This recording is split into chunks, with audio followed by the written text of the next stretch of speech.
ಬಿಜೆಪಿಯ ಕಬ್ಜಾದಲ್ಲಿದ್ದಾರೆ ಕಾಂಗ್ರೆಸ್ನ ಬಂಡಾಯ ಶಾಸಕರು. ಈಗಿರೋ ಲಿಸ್ಟ್ 5 ಅತೃಪ್ತ ಶಾಸಕರು. ಇವತ್ತು ಅಧಿವೇಶನದ ಮೊದಲ ದಿವಸ. ಇವತ್ತು ಸರ್ಕಾರಕ್ಕೆ ಒಂದು ಬಜೆಟ್ ಅಧಿವೇಶನ ಶುರು ಮಾಡಬೇಕು. ಇನ್ನೊಂದು ಒಳಗೊಳಗೆ ಏನಾಗುತ್ತೋ ಏನೋ ಅಂತ ಎಲ್ಲರಲ್ಲೂ ಕೂಡ ಒಂದು ಟೆನ್ಷನ್, ಒಂದು ಆತಂಕ, ಒಂದು ಢವಢವ.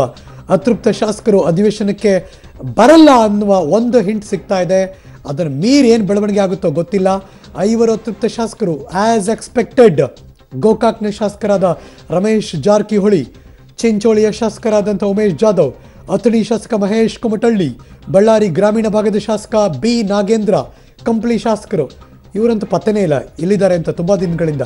ಗಣೇಶ್, ರಾಜ್ಯಪಾಲರ ಭಾಷಣದ ಬೆನ್ನಲ್ಲೇ ಬಿಜೆಪಿಯ ನಡೆ ಮತ್ತು ಪ್ರತಿಪಕ್ಷ ಅಂದರೆ ಆಡಳಿತ ಪಕ್ಷ ಅಂದರೆ ಎರಡೂ ಪಕ್ಷದವರು ಏನು ಮಾಡ್ತಾರೆ ಅದಕ್ಕೆ ಕೌಂಟರ್ ಅಟ್ಯಾಕ್, ಎಲ್ಲವೂ ಕೂಡ ಕುತೂಹಲ. ಯಾರ್ಯಾರು ಆ ಲಿಸ್ಟನ್ನು ಮಗದೊಮ್ಮೆ ನಿಮ್ಮ ಪಬ್ಲಿಕ್ ಟಿವಿಯ ಸ್ಕ್ರೀನ್ನಲ್ಲಿ ತೋರಿಸ್ಬಿಡ್ತೀವಿ ನಾವು. ಯಾರ್ಯಾರಿದ್ದಾರೆ ಅತೃಪ್ತ ಶಾಸಕರ ಪಟ್ಟಿಯಲ್ಲಿ.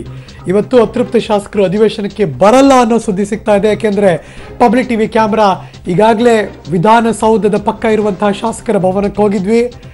ಪ್ರತಿಯೊಬ್ಬ ಅತೃಪ್ತ ಶಾಸಕರ ಕೊಠಡಿಗೆ ಹೋಗಿದ್ವಿ. ಅಲ್ಲಿ ಅವ್ರ ಕಡೆಯವರಿದ್ದಾರೆ, ಅವ್ರು ಮಾತ್ರ ಇಲ್ಲ.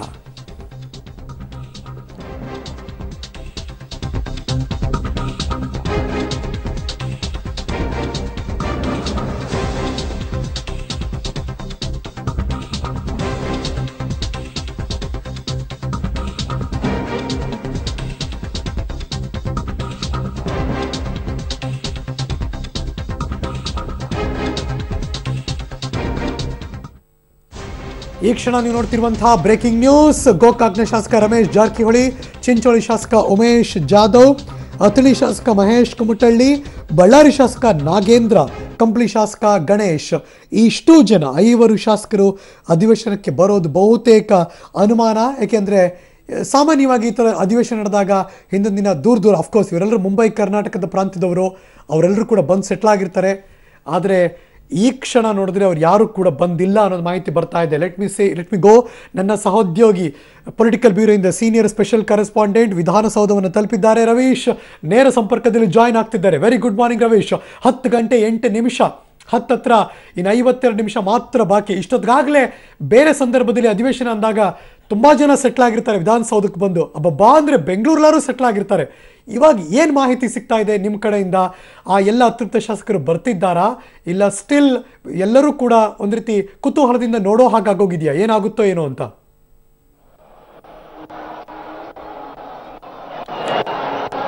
ಹರೀಶ್, ಪ್ರಮುಖವಾಗಿರ್ತಕ್ಕಂಥದ್ದು ಅತೃಪ್ತ ಶಾಸಕರು ಎಷ್ಟು ಜನ ಗೈರಾಗ್ತಾರೆ ಅನ್ನೋದ್ರ ಆಧಾರದ ಮೇಲೆ ಬಿಜೆಪಿ ಆಟ ಆಡೋದಕ್ಕೆ ಪ್ಲಾನ್ ಮಾಡ್ತಾ ಇದೆ. ಅಂದ್ರೆ ಕನಿಷ್ಠ 12 ಮಂದಿ ಗೈರಾಗಬೇಕು. ಗೈರಾಗ್ ಮಾಡಿಸುವ ನಿಟ್ಟಿನಲ್ಲೂ ಕೂಡ ಎಲ್ಲ ರೀತಿಯ ಪ್ಲಾನ್ ಮಾಡಿದೆ ಅಂತ ಕೂಡ ಹೇಳಲಾಗ್ತದೆ. 12 ಮಂದಿ ಗೈರಾದಂತಹ ಸಂದರ್ಭದಲ್ಲಿ ರಾಜ್ಯಪಾಲರು ಜಂಟಿ ಅಧಿವೇಶನ ಉದ್ದೇಶಿಸಿ ಭಾಷಣ ಮಾಡುವಂತಹ ಸಂದರ್ಭದಲ್ಲೂ ಕೂಡ ಬಿಜೆಪಿ ಆಕ್ಷೇಪವನ್ನು ಕೂಡ ವ್ಯಕ್ತಪಡಿಸುವಂತಹ ಚಾನ್ಸಸ್ ಕೂಡ ಜಾಸ್ತಿ ಇರುತ್ತೆ. ಅಂದ್ರೆ ಒಂದು ದೋಸ್ತಿ ಸರ್ಕಾರದ ಸಂಖ್ಯಾಬಲ ಕುಸಿದಿದೆ. ಹಾಗಾಗಿ ಇಲ್ಲಿ ಭಾಷಣ ಮಾಡೋದು, ದೋಸ್ತಿ ಸರ್ಕಾರದ ಭಾಷಣವನ್ನು ಕೂಡ ಕೇಳೋದಕ್ಕೆ ಆಗೋದಿಲ್ಲ. ಹಾಗಾಗಿ ರಾಜ್ಯಪಾಲರ ಭಾಷಣ ಅಂದ್ರೆ ಅದು ಸರ್ಕಾರದ ಭಾಷಣ ಆಗಿರುತ್ತೆ ಅಂತ ಕೂಡ ಬಿಜೆಪಿ ಆಕ್ಷೇಪವನ್ನು ಕೂಡ ವ್ಯಕ್ತಪಡಿಸಿ ಪ್ರತಿಭಟನಾ ಧರಣಿಯನ್ನು ಕೂಡ ಮಾಡಿದ್ರು ಅಚ್ಚರಿ ಇಲ್ಲ ಅಂತ ಕೂಡ ಹೇಳಲಾಗ್ತಾ ಇದೆ. ಈ ಹಿನ್ನೆಲೆಯಲ್ಲಿ ಯಡಿಯೂರಪ್ಪನವರು ಕೂಡ ನಿನ್ನೆ ಶಾಸಕಾಂಗ ಸಭೆಯಲ್ಲೂ ಕೂಡ ಶಾಸಕರಿಗೆ ಇದೇ ರೀತಿಯ ಸೂಚನೆಯನ್ನು ಕೂಡ ಕೊಟ್ಟಿದ್ದಾರೆ ಅಂತ ಕೂಡ ಹೇಳಲಾಗ್ತಾ ಇದೆ.